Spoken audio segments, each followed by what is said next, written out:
This is a HeadGum podcast.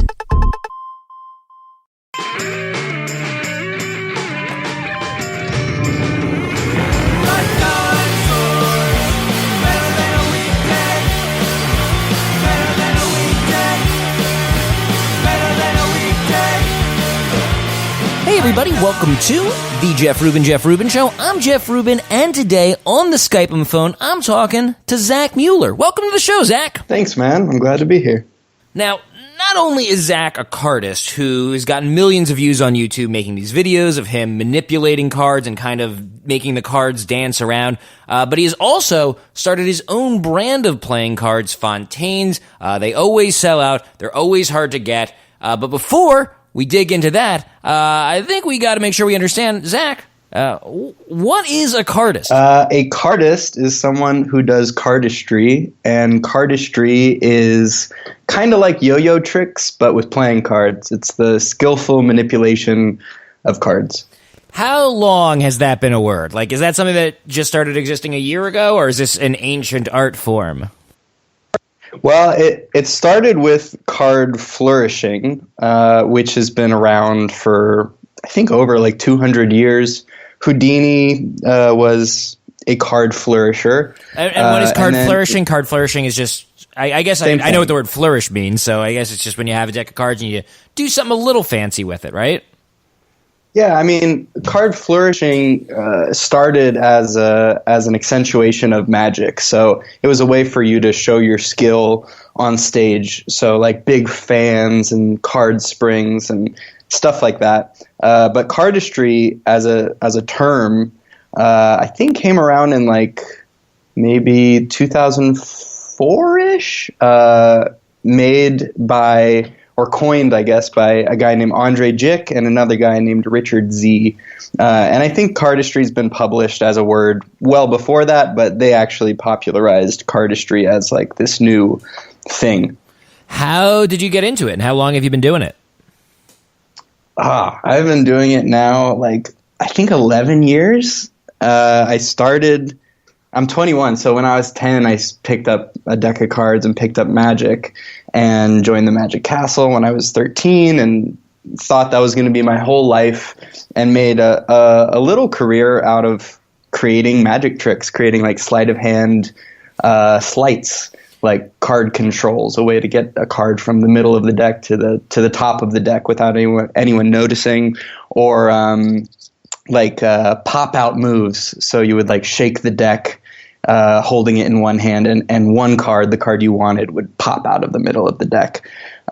So all things that were very like technical and knuckle busting moves within the Magic world, and then over the years kind of grew out of magic tricks per se, and more into more of that technical stuff. And yeah, then I just did cardistry. I want to talk about your brief career as a child magician, because when I was a kid, that's what I wanted to be. That was like my dream job. I wanted to be a magician. But I think like my parents got me like one book or like one set of tricks, and I immediately saw how much practice was required, and like never came close to touching it. But you are a 13-year-old. The Magic Castle is one of my favorite places on earth. This is a club for magicians in Los Angeles. It is muggles like myself can go to, but you actually need to be invited by a magician. And then you go and you can walk around the club, and it's really an amazing time. It's actually, you have to, a great thing is, I want to let you talk about it, but let me just say what I want to say about it first, which is you have to wear a suit. You must wear a suit, and this dress code is strictly enforced, and it is the only thing on earth I don't mind dressing up formally for. And it's super fun. But it's got kind of like a Rat Pack kind of vibe. It's very old school Hollywood. So I guess I'm wondering what it was like to not only be there, but actually be a magician there as a 13-year-old. Because it's got a kind of a club, a little. I guess you can't smoke there. I'm sure you used to be able to smoke there. It's got kind of a smoky vibe, let's say. The carpets are filled with smoke, yes. Yeah. I mean, I've been there a few times, and I've never seen a 13-year-old, I'd say, even though it's magic, which is like ostensibly this thing's for children. It is Sure. It is a club for adults. So what was it like? I mean, you must have been pretty good. Like that's not just like performing tricks at your friend's birthday party or something. You must have been pretty good as a 13-year-old, right? Yeah, I mean, I don't know if I was very good, but I was definitely like adequate. I started obviously with, your self-working pen through bill and self-tying shoelaces. That was like my first trick when I was 10. But by the time I was 13, I had stepped away from like the gimmicky tricks and more into like all you need is a deck of cards and your skill set and your sleight of hand and you're good. I mean, I'm still interested in all those like sleighty things. A lot of my friends are some of the best magicians in the Magic Castle still. But cardistry is just kind of like a similar thing. It's sleights. It's just not secretive. Right. Were you saying that when you were a 13-year-old that you designed some of your own tricks? Maybe not when I was 13, but yeah, like when I was 14, 15, that was kind of like the way I made my Chipotle and Urban Outfitters money. I never got an allowance as a kid, but my parents were always super supportive in everything I did. And from a young age, I was just like consuming every Magic DVD and book and download of sleight of hand tricks that I could find. And so, being the consumer of all that stuff and learning as much as I could, very quickly I was like, oh, I want to be the guy who creates this stuff and for other people to like my tricks, and had dreams at like 12 of like, oh, what if one day I had a Magic DVD that like people bought? That would be so cool. And yeah, in like maybe 2008, 2009, there's a Magic website called Theory 11, really great Magic website that opened up a marketplace for young magicians like myself who created little things. And I say little things because they weren't so much like full tricks as far as like a plot, but more like just little tools, little card controls or false shuffles, things like that you could just add to your arsenal. So when I was like 15, I came up with a move here and there, and I would put a YouTube video up advertising my move and make a little trailer for it, make like a 30-minute or 45-minute instructional video. And then because Theory 11 had put up this marketplace, which is called The Wire, I think they just call it Marketplace now. Yeah, you could sell a trick. So I put up a card control for like $5, and you watch the trailer. If it interests you, you buy it. And yeah, made a little bit of pocket change back in the day. That's definitely like the coolest. I mean, I think it's the coolest anyway. I don't know if everyone will agree, but I think it's the coolest like job, a teenager job I've heard of in a while. Thanks, man. When you say you invented a card control, that's really interesting to me because like, what does that mean exactly? Like, are there really like new? I mean, cards have been around for centuries, and card tricks, like you said, have been around at least a century, maybe more. So, are there really like new ways to control cards that people just haven't thought of? I mean, obviously, I know there are, but like, and I don't want to ask a magician for his secrets, but maybe give me some idea. Like, what sort of innovations are kind of going on behind the scene there? Oh, wow. Well, or can you not tell me because it's too secretive? No.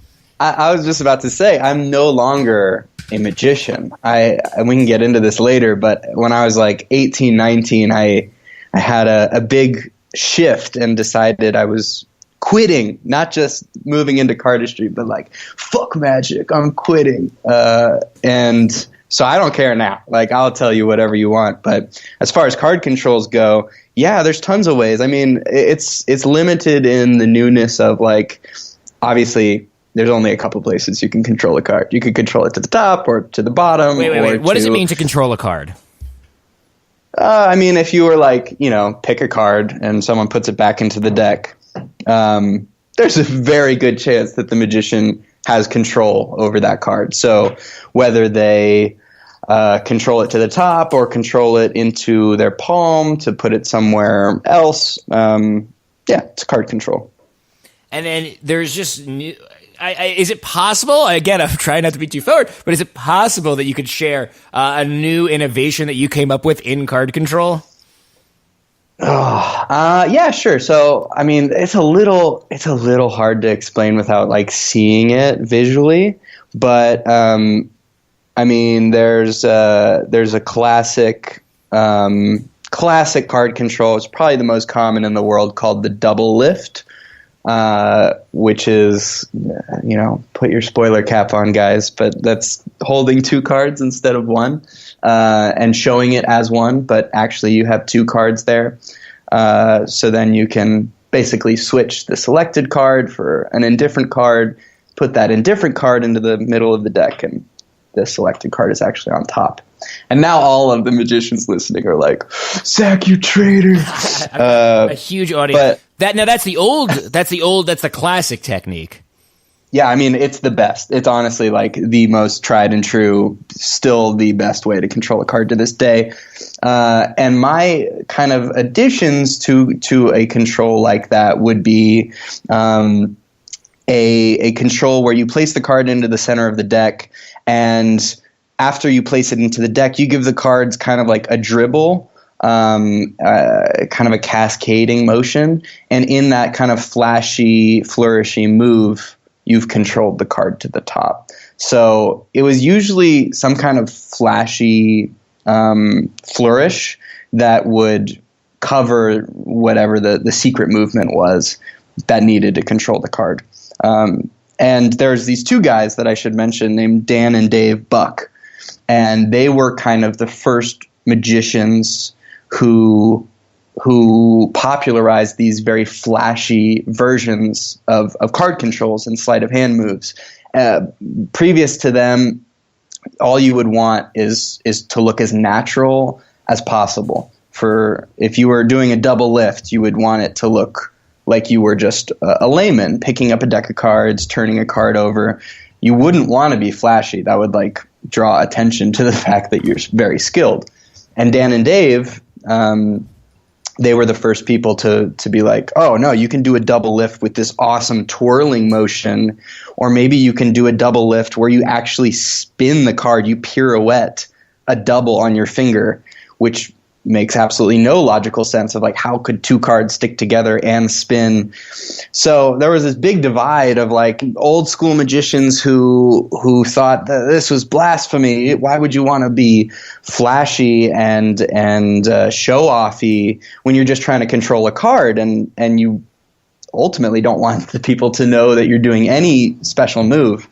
And Dan and Dave were more like, oh, we just think this looks cool. And on video, this looks awesome, set to music and it's skillful. And yeah, so those guys really paved the way for young kids like me to then take that new genre, I guess, of sleight of hand magic and kind of run with it. Let me tell you another story from when I went to the Magic Castle.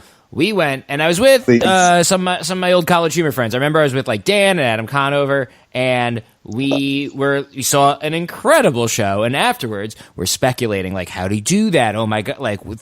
Thinking about it, oh, did he do? Maybe there's a hole in the cup, or maybe there's this. And this guy at the bar is just laughing at us, and he's like, "For you, the show is when you go see the magic, but for me, the show is watching you try to figure it out." And it was pretty obnoxious, and he was a magician, and he was just it really delighting, just really delighting in our trying to figure it out. So I guess my question is, I was just I've always been kind of fascinated by his ability to see just know. I guess if you're a magician and you see other magician tricks, you sort of know some of the language behind it, card control or whatever. So I guess where I'm going with this, my question is, when you see a magician, are you able to figure out how they did? How do you do that? I do know how to do that, Jeff. Yeah, totally. It actually I know from the layman's perspective, it probably seems like really cool. Like, oh, it's the secret society or secret language. Seems like magic. Yeah. And when you are first, I think that is the main reason that people get into magic is you see a trick and you want to know how it's done. And then you learn it and you're like, oh my God, I want to know every secret.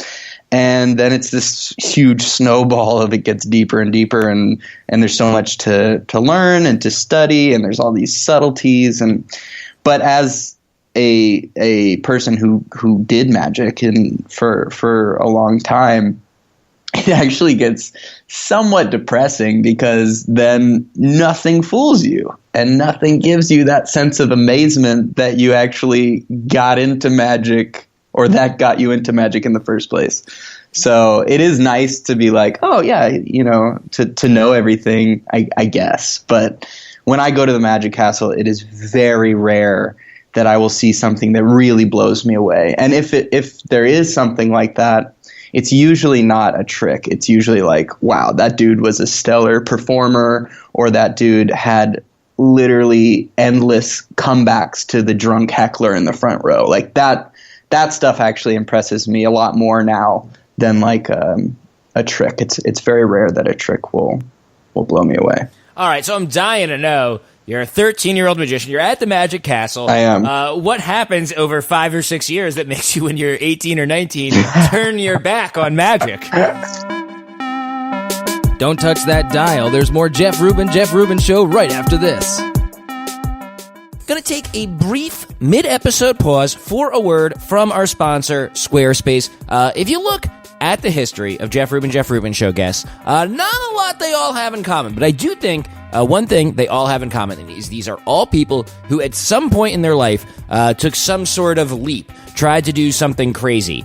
So why not you? You should also, everyone has an idea for something insane, something weird they want to do. You should do it. And whatever it is, almost certainly a step along the way is going to be building a website. You don't want to get bogged down. You want to be doing your thing. You don't want to have to worry about HTML and CSS and making a version that works on mobile and all those things. Just let Squarespace handle that for you. Start your free trial today at squarespace.com and enter offer code Jeff Rubin. That's Jeff Rubin, one word, just once. Offer code Jeff Rubin to get 10% off your first purchase. All right, let's get back to the show. What happens over 5 or 6 years that makes you, when you're 18 or 19, turn your back on magic? I think, there's a lot of reasons. One of the big ones. I have a quick question before we get to you turning your back on magic. Maybe this will set it up. Was the magic thing, magic possibly not something that is traditionally considered? Being a magician is not traditionally considered cool in middle school, I think. Like, say, being a football player. Oh, you are wrong. That's what I was going to ask. I was going to ask. Traditionally. So, yeah, it was cool. Being a magician was cool.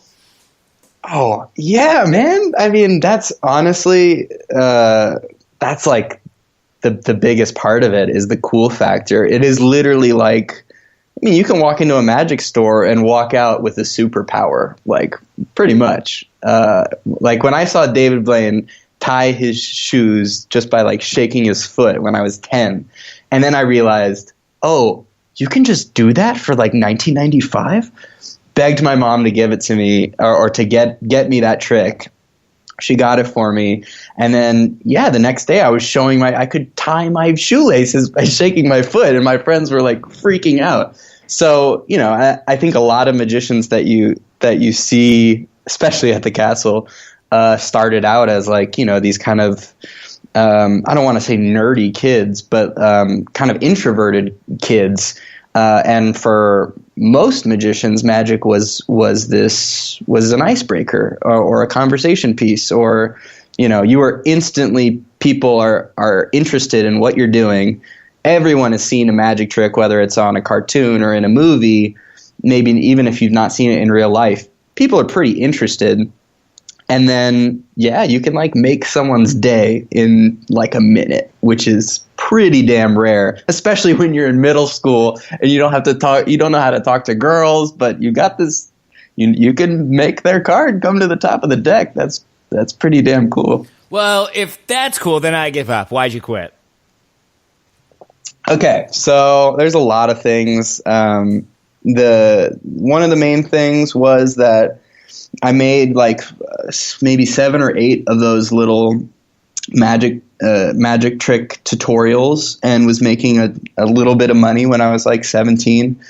And unfortunately, as the internet goes, people started revealing my tricks, and it got to the point where like my tricks were decently popular in this weird online flashy magic trick community.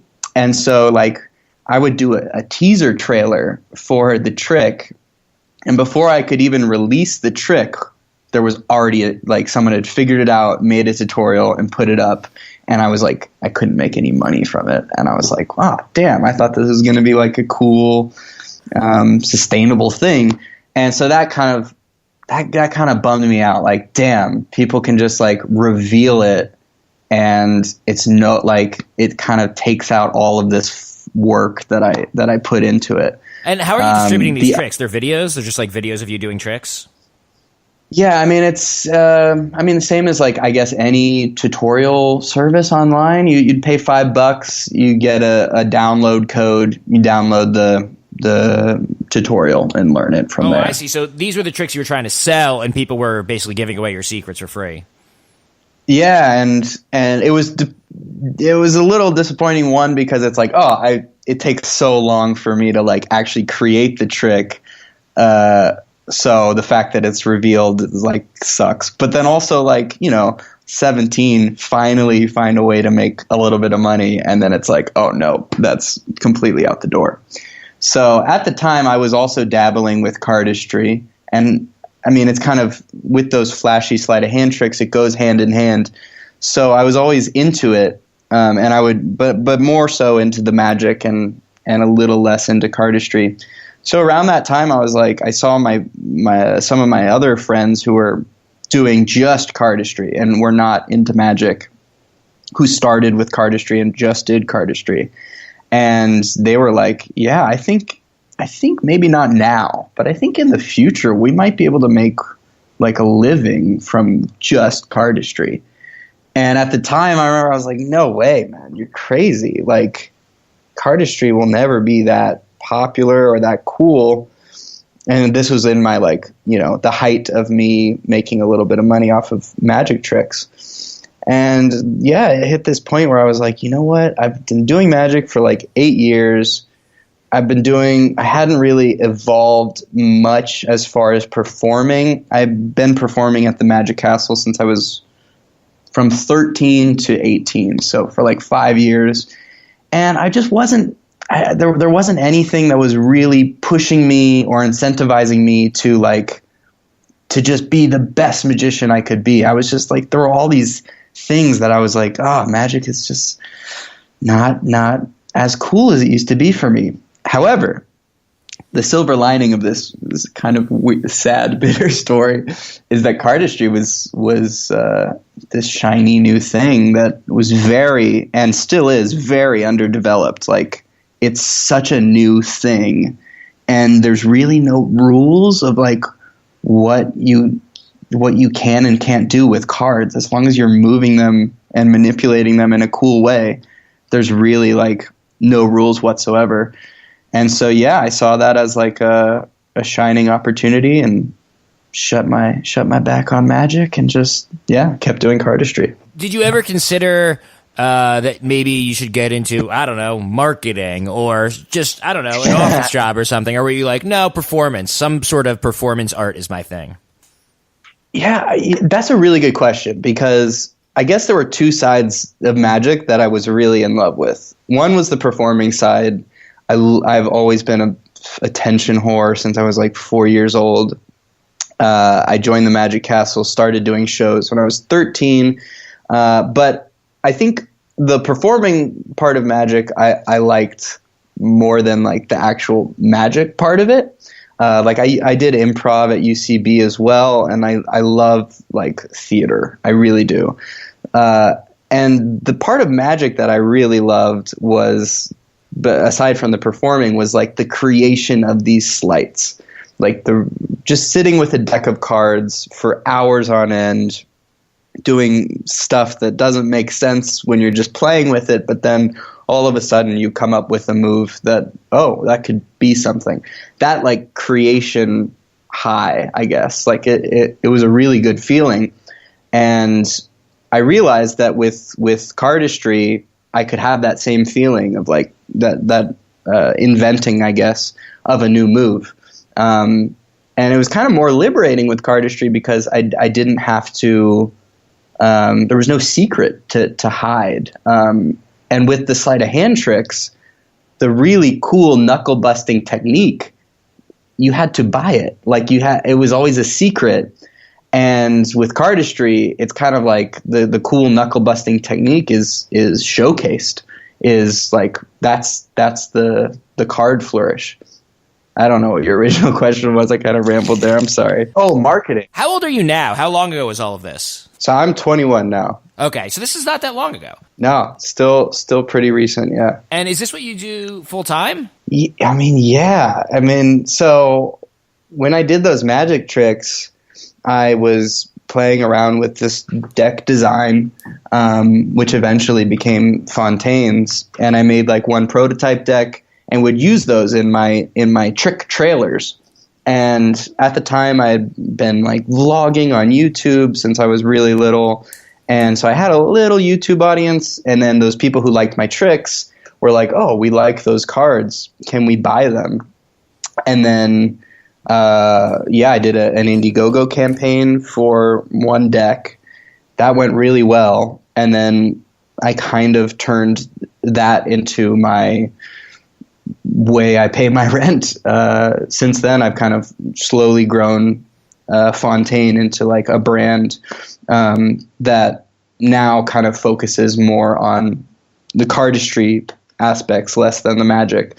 But there's tons of magicians who buy the cards as well. So, I mean, I guess I could say I make my living off of cardistry, but it's more the deck of cards that I make my living off of. But also, like, those cards would not be popular if I didn't do cardistry. So I don't know, kind of. Yeah, it's funny. I randomly picked marketing out of a hat, but you actually are kind of into marketing, and it seems like the arrangement is that your videos are the marketing for the playing cards that you sell, and that like even though you're probably putting most of your time into the videos, the cards are the thing that you actually get dollars in exchange for.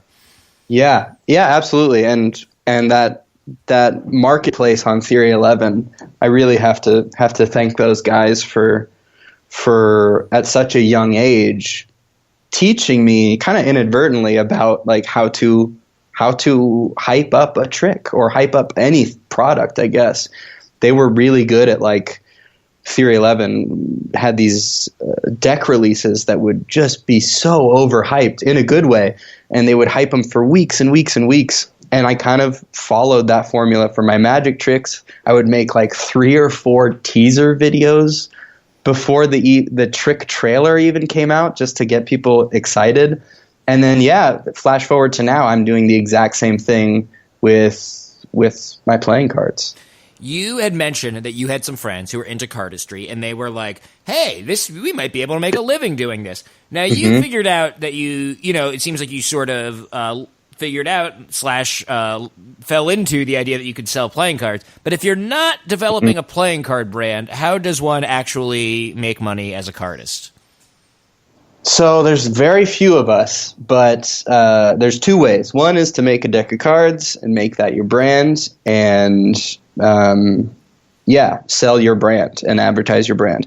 The other way, which is a little less lucrative, is to make tutorial downloads. The same way as magic tricks, there are techniques to card flourishes that cannot be learned by just slowing down the video. There's a lot of subtleties and there's a lot of tips. So my friend who was that kid who told me he could make a living and I didn't believe him, his name is Tobias Levin, and him and his friend Oliver, they are 2 Danish cardists, also same age as me, and they run a company called Dealer's Grip, and they have probably the best tutorials in the game. And for the past 3 years, I think, they've paid their rent just by doing little $5 downloads or maybe $13 download for 5 moves. And they've actually been able to make money. And then just about 2 months ago, they finally made the leap into making their own deck of cards. Yeah. I mean, so this is another video. I'm sorry, you're another guest where I actually should have said this earlier. But now's probably a good time to pause the episode and visit the guest's YouTube channel. One of those. What is your YouTube channel? Fontaine Cards. Fontaine Cards. People look for Fontaine Cards, they'll find you. And they'll see these incredible videos of you manipulating cards in these amazing ways. Is there a video or two if someone went to Fontaine Cards, if they're listening right now, that you would direct them to specifically? Yeah, I would actually direct them to a video not of me, but of my friend Noel Heath. I think if you go to Fontaine Cards on the YouTube channel, it should be the first video. But it's called Gothenburg Shuffle, and it is like 1 minute and 20 seconds. It's really a very consumable length and rewatchable length. And yeah, it's just like my favorite encapsulation of what cardistry is to me, which is like just having as much fun as you can with cards and being cool, but also like not taking yourself too seriously. And yeah, it's great. Gothenburg Shuffle. How much of the day are you just sitting there with a deck of cards in your hand practicing or tinkering or just developing skill? I mean, nowadays, probably not as much as I used to. When I was a teenager, it was like this amazing escape where if something was bothering me or bugging me, I could go in my room and just go into my cards. And I still get that nowadays, but the crazy thing is that like this has kind of become my job now. So a lot of my day is answering emails and planning for, the upcoming year and working on collabs and trying to grow the Fontaine brand. I still do my best to create moves because obviously if I don't have new moves, my cards might not sell. But yeah, I still spend, a good 1 to 2 hours a day. Do you ever go weeks without practicing, or is this the kind of thing where you have to stay active every day? There's definitely times where breaks are really nice. Not so much like the break is nice, but coming back after the break is really refreshing. There's a lot of times where I'm just doing the same move over and over and kind of getting a creative drought.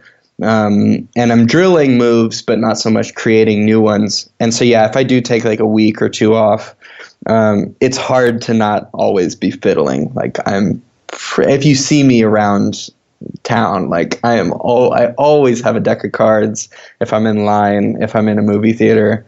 But if I do take a week off, it is super nice to come back because it's like, a fresh canvas. Do the cards ever wear out? How often do you have to crack open a fresh deck?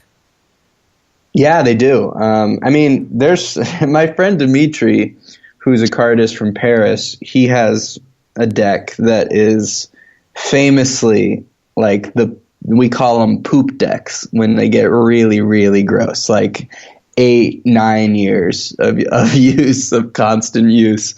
The edges are just disgusting and brown, and they've clearly been dropped and had beer spilt on them, and just gone through the ringer and back. And yeah, he keeps his decks forever. It really depends on like what you're doing with them.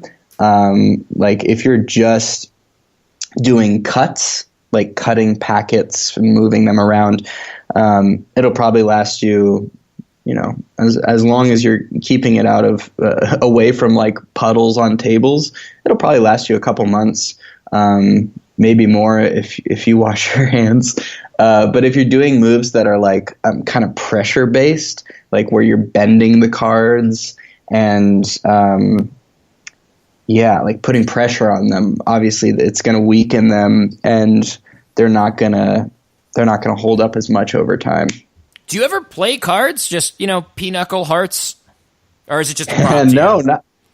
Nope. Never. I've literally never played a single game of poker, which is, it's annoying because like the two main questions I get when I'm at Trader Joe's are like, "Oh, you do Magic?" or "Oh, you play poker?" And I have to say no. It's in both of them. Yeah, that's funny. And if people really like want you to do a magic trick or be like, "Oh, that guy's a poker," nope. Oh, but a dealer? Nope. But it is actually really nice. I love explaining cardistry to people because, people like learning about new stuff. And when people say, "Oh, do you do a magic trick?" I say, "No, I do this thing called cardistry. It's kind of like yo-yo tricks, but with cards." And instantly, with that description, people are usually like vaguely interested and like, "Oh, cool." And I show them something, and yeah, they're usually like, "Whoa, I didn't know that was a thing, and that's cool." And I hope they remember what cardistry is, but yeah. Do you do, I don't know, juggling or it seems like the finger, the dexterity that you've developed and the creativity and what you can do with your fingers, surely there's something else you could apply that to besides cards. I don't know, just like lighter tricks or something like that. Totally. Yeah. I remember when I was just getting into Magic, there was a DVD called 50 Ways to Rock a Lighter, and I thought that was the coolest thing ever. Never learned lighter tricks, but yeah, I think I'm just obsessed. Butterfly knives? Yo, I literally, yes, I do. I have a very nice one. I have a premium replicant for all the Balisong flippers listening. I've always been obsessed with. Wait, what was that? What just happened? What did you just do? What was that message you just snuck to my audience? No, it's just a type of Balisong. Balisong is the name for butterfly knives. The official terminology. And then they call themselves flippers. Flippers. I guess that's better than like stabbers or like wielders or something that like kind of makes it more, reminds you that they're talking about weapons. Yeah. No, there's so many weird, amazing, beautiful subcultures, especially with like Instagram. Right. All these subcultures have really taken off because previously, if you wanted to show off your cardistry skills or your butterfly knife skills or your yo-yo skills, you'd have to make a 2-3 minute edit, pop that up on YouTube. That might take you several months. But now you can just put one trick on Instagram and instantly it is seen around the world by the whole community, like instantly.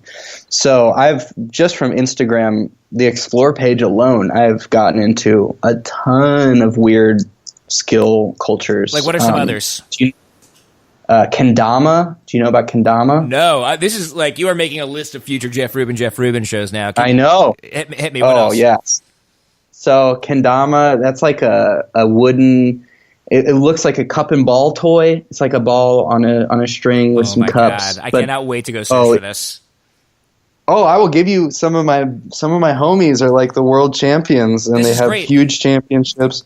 This is a chain now because you first came to my attention because just a few episodes ago, your friend J Funk, who was a finger tutter, which seems somewhat related to this weird skill world, this skill family you've developed. Jay was describing cardistry and said you, and I was like, oh, that sounds like something we got to get on the show. Now we're going to keep that moving forward. We've got our next guest now too. Yep. I will I could give you cup and ball? You should interview. Yeah, I mean, it's more than cup and ball for sure. Like that's a common, generalization of kendama. It's like 100-year-old skill toy from Japan that in the past 15 years, maybe past 7 or 8 years, has hugely exploded in the U.S. There's a world championship every year. There's a Kendama Open in Minnesota that takes place in the Mall of America. It's huge. It's really huge. And there's a couple guys who I could give you who are either whether you want a guy who runs a company or one of the world champs. It's a really fascinating thing. I'm not that good at it, but I do dabble here and there. What about, I'm watching some Kendama videos, and I gotta tell you what it reminds me of is Devil Sticks. Remember Devil Sticks? Oh, God. Yes, I do. Did you do Devil Sticks? I never got into devil sticks, but totally as juggling, yes. Unicycle, yeah. Trying to think of what else. You mentioned yo-yos. I never got into yo-yos really. I went to this thing called here's another future guest for you. A thing called SkillCon, which is a yearly convention in Las Vegas that is like all these skills in one place. Wow. Cup stacking. Cup stacking, I think, would fit in here. Yeah. Oh, Jeff, would you believe that I took a cup stacking class? Zach, I got to tell you, yes, I would believe it. Yes, I would believe it. Yep, I was into that. I never got into Rubik's Cubes, but a couple of my friends have. Never got huge into yo-yo, but I learned like the basic bind, which is like the way to get the yo-yo up to your hand without it being like, I guess there's two types of yo-yos, like the ones that come up on their own and the ones that just keep spinning when it gets to the bottom. So I learned like the bind, which is the way to get, I guess, the more advanced yo-yo up to your hand. But if there's yo-yo players listening, they're probably scoffing at my bad terminology right now. Can you draw? Because one thing we kind of glossed over with your cards is they're very sharp looking. They're really nice. I actually saw the original Indiegogo video, and you said that they were like kind of inspired by like 70s casinos. I think you said Golden Nugget, maybe Win were the two you mentioned. Yeah, Jerry's Nugget and Win. Although Golden Nuggets are also super rare cards because they were printed in the 70s and then never printed again. And so when I first got into cardistry, those guys I mentioned earlier, Dan and Dave Buck, they would use these cards, which are called Jerry's Nuggets, and they're these really sleek looking, very not too overly designed cards with like a very popping color. It was red and blue, and it was like a super bright red and a super bright, like almost neon blue. And then there was the Jerry's Nugget logo on top of that kind of big blue or red canvas. And then that logo was mirrored. So if you imagine that the logo is like maybe half of the card, that logo is mirrored. And so it created this kind of cool looking design. Like if you didn't know that it was a logo that was mirrored from far away, it just kind of looked cool. Like I remember when I saw it the first time, I thought it was like a razor blade or something on red or on blue. And then I came to find out that, these cards are super rare. They're out of print and they cost like $200 a deck. And so instantly they became way cooler. I was like, holy crap, like this is so dope that you can, manipulate this really expensive deck that if you dropped one card, you'd kind of be kicking yourself because that's a lot of money. But it was kind of this badass thing that you could just shuffle this expensive deck. So when I made a design, I made it almost entirely based off of that Jerry's Nugget design. Even down to like they had really thin borders, like thinner than I had ever seen, whereas most decks have like generally thick borders. But I thought that looked cool, so yeah, I made that, and then now the Fontaines have kind of become that weirdly in a roundabout way that same thing. Where like the first Fontaine deck I made when I was 17. I think I charged $12 a deck on Indiegogo, and now they go for like between $250 and $300 a deck. It's crazy. So what are the economic implications of that? I'm a big dummy. Help me out here. You make a product and you sell it for like, I don't know, you said $12 or whatever it is, but they're rare and they're popular. So there's kind of an aftermarket for them. Does it bother you to see them being sold for several $100s? Absolutely not. It's awesome. I mean, it sucks because I myself only have like 12 of the red Fontaines left, so I wish I could get more, and I can't. But no, it's really cool, man. Like it started as like, this would be cool if people liked this deck enough to buy it. But after that first deck, I had my own deck of cards, which is one of my dreams as a kid. And so I was like, I'm going to use these in everything I do. Like, I'm never going to use another deck.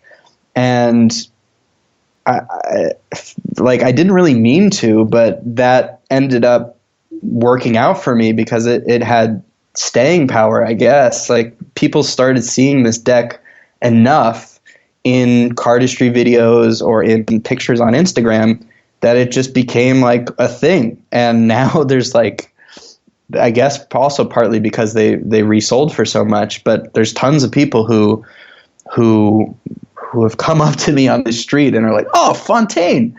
And then I'm like, "Yeah, you know I made these, right?" And they're like, "No." They had no clue. So, I mean, it's awesome. I really don't. It sucks that you can't get red Fontaines for like less than $250, but I've released a new color roughly every year or so. And whenever I release them, they're like, around $15 a deck. So if you're lucky enough to like get a deck when they are available, because they sell out really quickly, they're not that much money. And then a lot of these kids are learning from the kind of aftermarkets of, clothing brands like Supreme. And, when they buy a deck, they're no longer just buying a deck for themselves. They might buy an extra deck because they know they can sell it in 6 months and make their money back and maybe more. Why, in your mind, why do they have such a large aftermarket value? What makes them so special? I think it's two things. One is that, like, I think, in my opinion, that Fontaine makes the best cardistry videos, and not the best in the sense that I'm the most skilled, because I'm not. Like, I could list you 50 cardists who are immensely more skilled than I am. But when I got into cardistry, like every cardistry video was super like intense and like you'd have two guys like in the middle of a desert in full suits doing cardistry. Taking it very seriously. Which it was very like with rock and roll music in the background and like almost like Hans Zimmer-esque scores, like so big and dramatic. And I thought it was cool, but I always thought those videos were so silly. And so my goal, since I started making cardistry videos on YouTube, was to just like have fun and not take it super seriously.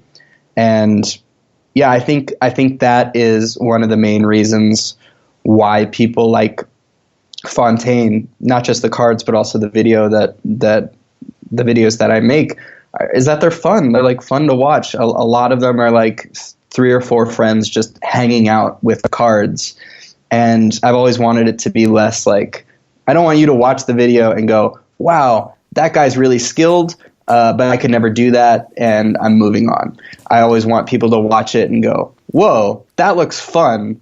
I wish I was there with them when they were filming that, or hey, maybe I'll get into that and try it, because a lot of these kids, they'll see a video, and then every once in a while we'll do like jam tours where me and my homies will like go to Europe and just like host free jam sessions. So in a roundabout way, where are your free European jam sessions being hosted?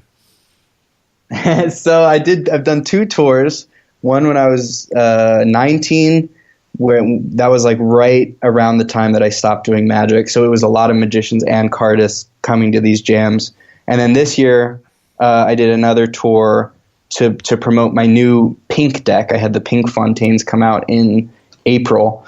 And so, yeah, we went to 8 cities in Europe, and I just kind of took some of the money that I made off of the deck and asked my homies, like, yo, if like, do you have time to travel for like 3 weeks?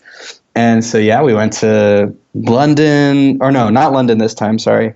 Went to Madrid, Berlin, Barcelona, Paris, Amsterdam, Copenhagen, and Gothenburg. And yeah, every city we were just like the day before, we're like, hey, we're going to be at this cafe. If you do cardistry, come hang out. It's free. We're not like doing a workshop. We're not selling tickets. Like, we just want to hang out with people who like cardistry and people who like Fontaine.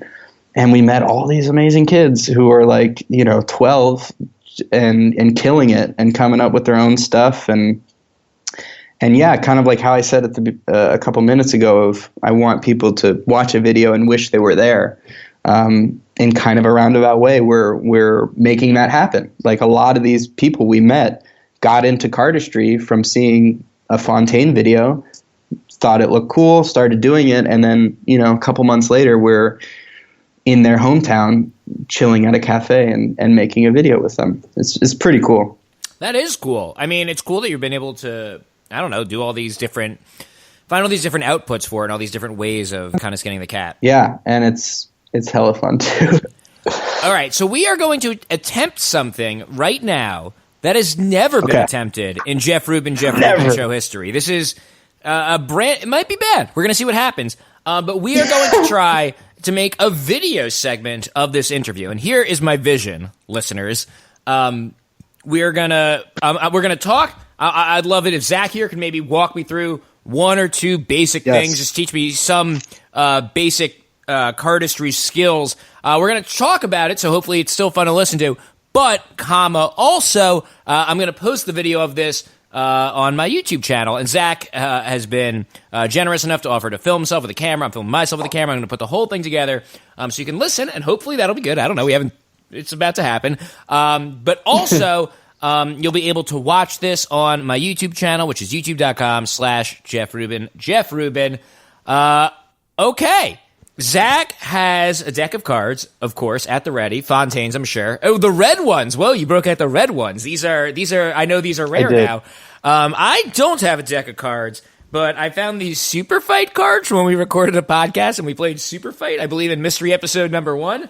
And they're cards. I think that'll work, right? Yeah, totally. Okay. I'll teach you something that'll work with like a business card. So, Zach, I mean, we should try to be mindful of the fact that virtually no one will watch this on my YouTube channel, and only anyone will be listening. So let's try to be descriptive. But we're both holding a deck of cards. Teach me how to Dougie. All right, so I'm going to go through kind of the different genres of cardistry, if that's cool. Yeah, that'd be great. All right, and then from there, I'll teach you something. So, bridge shuffle. Wow, I screw up the bridge shuffle. I can do a bridge shuffle. So probably bridge shuffle. That's classic. Like close your eyes and imagine someone shuffling a deck of cards. That's what it looks like. I know that one. Yeah, totally. So that's like I would say the most common card flourish. Been around forever. So to make that a little bit more difficult, we can do it in one hand. The one-handed shuffle. Cool. So, Zach there, using only one hand, sort of cut the deck in half, and then, I don't know how, but cut the two halves opposed at each other, and, bridge shuffled them with one hand. Yeah. Okay. Yep. That's, like, super, super old. That's, like, Houdini used to do stuff like that. It must have been so much easier to do magic, like, 100 years ago, when, like, no one had invented anything, and, like, that was enough to impress everybody. Yeah. So this is kind of weird. This is kind of unshuffling the deck. So in this motion, I'm kind of springing the cards. Uh-huh. What that does is it actually outjogs like every other card. Oh, perfectly. So every other card, it's sort of like one. The cards are. Oh, okay. This is hard to describe. Boy, we're already in trouble here. The cards. Every other card is about 1 inch separated from each other. So card 1 is about an inch to the right. Yes. Card 2 is an inch to the left, and you just kind of like made them all do that, in just by running them through your hands. Yeah, like a little springing action. And I literally don't get the physics of this still, like how it works. But once you do that, you can do this kind of cool thing. This is my favorite move that I've come up with. It's called Bloom.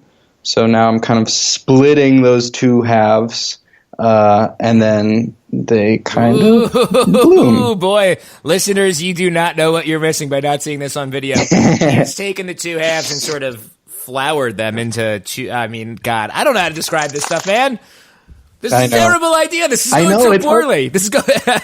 Show me how to do something. Like, walk me through one. Okay, so this is like my favorite card flick. It's called Click. So this is cool. So you're just like easy way to flipping a card up in the air, landing in your own hand. Seems, when I describe it out loud, it sounds very simple. But watching you do it, I know I will never be able to do such a thing. Or will I? What is the technique here? No, you will. Okay. Walk me it's actually this. Quite easy. So I'm holding one card. I'm holding the Mystique card from Super Fight, by the way. Mystique. So you want to take the card and you want the top edge to be resting in the middle of your nail. Like that. So my my thumb is basically the bottom of my thumb is at the bottom of the card, and the top of my thumb is at the top of the card, and my nail is running across the top of it. Yeah. You want it on the back of your thumb. Okay. So far, so good. And then from here, you want to take your index finger and curl it over the card. This is already difficult. And onto your thumb. Okay. So you're kind of doing this without the card. Okay. So kind of like if you imagine, it's almost like without the card, it almost looks like you've got someone's nose, like you've taken a child's nose, you know? Yeah, it does. Okay. So I'm putting the card back. I got it. I'm queued up. And now do I just let her rip? Yep. But no. So remember, you want the edge to be in the middle of your nail. Okay. So you want a little bit of your nail to be peeking above the card. And do I want the card bending away from my thumb like that? Like the card is sort of following the contour of my thumb, which would mean that like I'm pushing it in a little. Okay. Yep. Yeah, totally. So your thumb needs to be a little bit higher, just so that it goes over the edge. Yeah. Perfect. And your other fingers should remain open as well. Oh. See, now, this is something I discussed with J-Funk. I actually don't, for all of my video, for a lifelong of video gaming, I actually don't have great fingers, and I can't, I can't do the live long and prosper, which is my greatest Can't do shame. this? Yeah, I can't do, oh my God, he's doing it in both hands. Yeah, I can't do that at all. And even just what you're describing now, just holding my fingers open while I have these others like this is sort of putting a strain on them. But I'm with you. Well, the pressure is going to be released. So all you have to do is keep your thumb very straight and your index finger, or stiff, I guess, and your index finger is going to flick upwards. And so your thumb kind of acts as the ramp. Yeah, and I it see. Pushes it off and up. So if you just keep that thumb stiff, you're like still explaining it? I just want to go. Keep the thumb stiff. Sorry, what was the rest of the advice? Nope, you're good. All you got to do is keep the thumb stiff and let it go. Let's try. Okay. That was it. It didn't get much height, but it's fun. Yeah. But it got a little spin. Like you could see the... Okay, I think I could do this. Let me see you do it again. Let me see you do it again. Oh, it's so casual. Not bad, man. Okay, this is going okay. I'm learning something. You're a cardist. We can sell this video to people for $5. Cool. That was fun. And then not too hard. And then if you want, like in the future, if you're looking to impress people, instead of just catching it, because you can just catch it in your hand. Yeah. If you catch it like this, like Miyagi style. Oh yeah. Like your middle finger. For whatever reason. Yeah, it is more impressive. It looks way cooler. It does look much cooler. It's literally the same thing. Like you're just catching the card, and it's not much harder at all to just catch it between those fingers. But yeah. I would say I'm obviously not doing it. It's on video, so everyone can see how poorly I'm doing. But I feel like I'm seeing it happen. Like I feel like if I practiced, I could get there. Yeah, totally. And that's one of the great things about cardistry is that it might take you 100 times before you kind of get it. But once you kind of feel it, you just end up chasing that high because it's like, oh, I know it's possible. And then you just go from there. Well, Zach, I think maybe one of the most impressive things about everything we've discussed today is that you're 21 years old. This is a pretty incredible career, a pretty unique career you've had already. Thanks. What now? That's a very good question. Yeah. There's things I want to do. I'm trying to get into the streetwear world. Which is kind of something that has been a dream of mine since I was like 14, 15. Isn't that also what J-Funk said he was also trying to do? Or not streetwear, but wasn't he also developing a clothing line? He's doing athletic wear. Okay, there's different. It's interesting. But no, I mean, obviously there's more than enough room for both you guys and a million other people to get into doing streetwear or athletic. Even if you are both doing streetwear or whatever it is. But it's just interesting to see you guys both extending your branding that way. You know. Yeah, I mean, I've always, whenever I made a deck, I would make like a T-shirt that you could also buy or a hoodie. And we're like, when the deck started becoming very rare, weirdly enough, the clothing did too. And so there's tons of kids on Instagram who ask me like, when are you going to make a new hoodie? So I'm like, yeah, I'll try this. So like when I made the pink deck, I made like a shirt, a long sleeve shirt, a hat, and a hoodie, and only 50 pieces of each one. And those sold out really quickly too. So moving forward, I'd like to do more streetwear stuff, but more so I want to collaborate with other streetwear brands because I want to get into the clothing world. And there's a lot of these streetwear brands who have no clue about this card market. So I've already got like 2 decks in the works that I won't like specifically say what brands they are, but they're 2 of my like favorite streetwear brands ever. And so later this year, we're going to do a custom collab Fontaine deck with me and one of those streetwear brands. And then I'm trying to convince them to put me in the clothing world so I can try doing that. In addition to that, it's just fun watching making even more as you're videos. explaining this stuff because, and this is rare because I usually don't have people on video, but I can see even as you're articulating your plans for the future that you're doing impressive card things in your hands. I don't even know if you know you're doing it, but you're doing even as you're just sitting here idly. I know I'm doing it, but it's like one of those things where you just like people like pat their foot on the ground, Sure. like it's a nervous habit. But yeah, also I want to do, I've got this really cool collaboration in April. There's a movie coming out, like nationwide movie about a young dope dealing street magician who gets his sister kidnapped. And it's this crazy like real movie.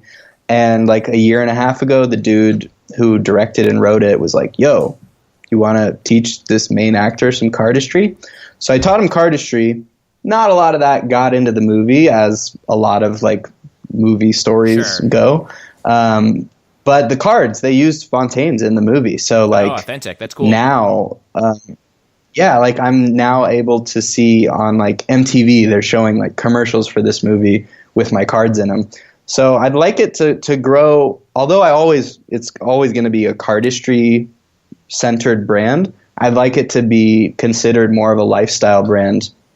So that, you know, if kids are into our videos, you don't even need to, or anyone into the videos, you don't need to do cardistry. Right. I want it to just be like this cool thing that you can, you know, rep a Fontaine shirt without having to be a cardist. You know? Like in the same way that there's skateboarding clothing and they don't like legally make sure that you can ride a skateboard before you buy that. Yeah. Yeah, totally. Exactly the same. I've actually taken most of my I guess business strategy from skateboard brands like Supreme. Super limited stuff that is fueled by videos of people doing cool tricks. Let me ask you, and I just remembered, important question that I did get to ask Jay-Fung. Were you into fingerboarding? Fingerboarding. No, I never was. I mean, I had them, but I was never good at. I never got from like holding the bottom of the board to actually doing tricks. It was just like, you know, a fun thing. But apparently that's still a thing, like a very big if cup and ball's a thing, hobby. Fingerboarding can be a thing, you know, like I think and that's those fair. boards, dude, those boards can be like $80 to $100 for a fingerboard. Well, you know, safety first. You want to make sure you have good equipment that you can trust as you're fingerboarding around. Got to get the bearings. You got to get the tape good. There's all kinds of rules and stuff. Well, Zach, congratulations for finding success in, I'm going to say, in a pretty unlikely place, you know. And I think that you are, I mean, doing not just, it's interesting what you're doing with the cards thing, but it's impressive how you're like building out of that. So congratulations. Great job. And thanks for stopping by. Thanks, man.